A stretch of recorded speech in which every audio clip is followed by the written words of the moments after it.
Mawang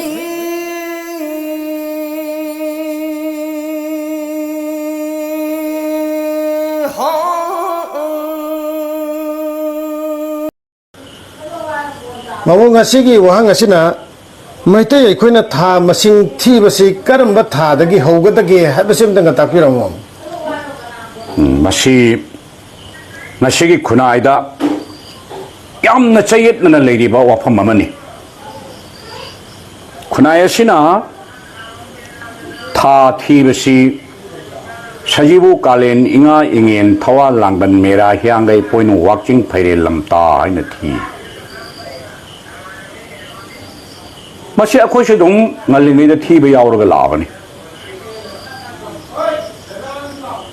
Luri bedi, aku yek salai macam mite aku ke homin narik pak. Aku itu semua ina ahal loiri pak. Aku ina atuan pak, kau itu tuan pak loiri pak. Adu kumba sagai, tangkul, kabui, anal,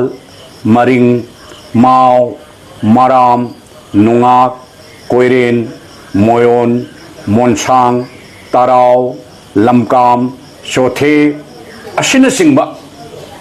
Yek salai ahallaman mitai ekoi degi hallaba ahallaman sing asina magi tha thibasi wakching degi hauramni.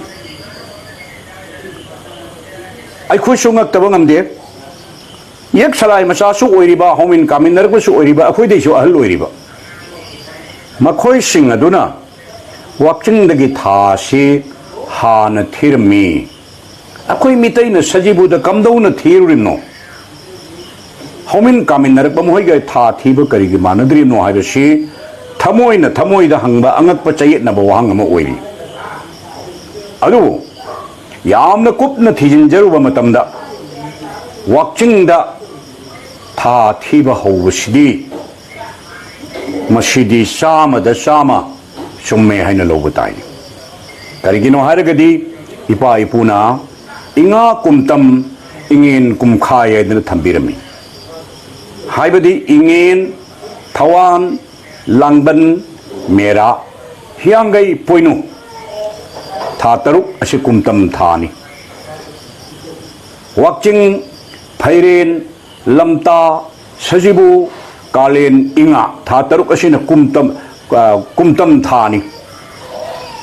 aduga ngasai gi ngang ngati kitang soirama le ingen thawan langban mera hiangai poinu habisina kumkhai thani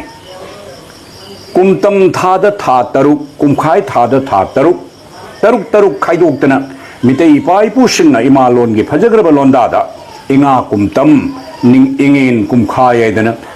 lai haktak ki chadaraga lakpo wafam se sajibu dagi tha thiba horagadi inga kumtam ingen kumkhai leiroi dori sajibu da tha thiri basi karigi thiri banoina aikoina kupna yengsinjaba matamda koi bangali singna tha thibasi boishak jesto asar shravan bhadro ashin kartik ograyon pos mag falgun chaitra haina thiye sajibu dagi horathi aduna akoini hindu nais oirubadagi Hindu की गुरु संतरास शिभाष गुरु गोविंद गुप्त सेन सुबी नारायण दास न चिंबा सोई गोसाई श्री विष्णु गोस्वामी न चिंबा गुरु मयाम दुना अखोई the लाइचू हलंबदगी अखोई मितैसु मोइन थीबदुगी मतुंग इंदन मोइन बैसाख जेष्ठा न थीबदो अदुगी मतुंग इलगा अखोई सजीबु कालेन इंगा इंगेन न थीबो ओइरमनी हाइना अखोइने यामना चेतना थाजे मतम सांगना थीराबनिना पांजी कैलेंडर भाव दोम द लोइन चतखरे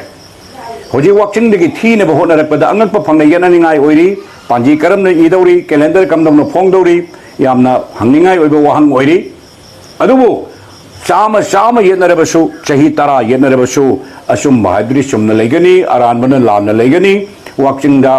चही हौबा हाइबसिमदी इपा इपुन चलम लेंद्रब लंबीनी मसिगी दमक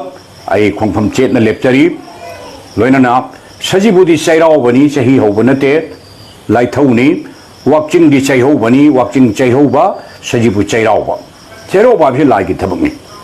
अमना अकोइना लमता सरोय खांगी लमता द सरोय खांगी से तिनमु लाइ फतब मयाम तांथोइमनी ꯑꯩꯈꯣꯏꯅ ꯀꯠꯂꯤꯕ ꯈꯔꯁꯦ ꯆꯥꯔꯒ ꯅꯣꯏ ꯆꯠꯈ꯭ꯔꯣ ꯍꯥꯏꯗꯅ ꯑꯗꯨ ꯍꯥꯀꯨꯝꯒꯤ ꯀꯠꯂꯤꯕ꯭ꯔꯥ ꯀꯨꯝꯁꯤꯒꯤ ꯀꯠꯂꯤꯕ꯭ꯔꯥ ꯃꯁꯤ ꯍꯪꯕ ꯌꯥꯕ ꯋꯥꯍꯪꯅꯤ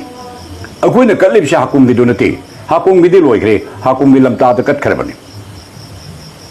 ꯑꯗꯨꯅ ꯀꯨꯝꯁꯤ ꯑꯩꯈꯣꯏꯅ ꯀꯠꯂꯤꯕꯁꯤꯗꯤ ꯂꯝꯇꯥꯗ ꯀꯠꯂꯤꯕꯁꯤ ꯀꯨꯝꯁꯤ ꯀꯧꯕ ꯀꯨꯝꯁꯤꯒꯤꯅꯤ ꯃꯔꯝꯗꯤ ꯂꯝꯇꯥ ꯊꯥꯡꯖꯥ ꯑꯍꯥꯟꯕ ꯑꯩꯈꯣꯏꯒꯤ ꯂꯝꯇꯥꯒꯤ ꯊꯥꯁꯤ ꯑꯍꯤꯡꯗ ꯂꯥꯏ ꯈꯨꯟꯗꯤꯟ ꯅꯨꯃꯤꯠ ꯑꯣꯏꯈ꯭ꯔꯦ ꯅꯣꯡꯃ ꯄꯥꯟꯕꯗ ꯆꯩꯔꯥꯎꯔꯦ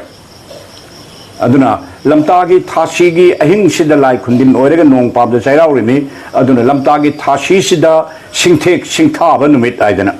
sigada bana kayano taibangda leihogada bana kayano he duda moi gi assembly duna lepka da ni moi parliament gi sawa duna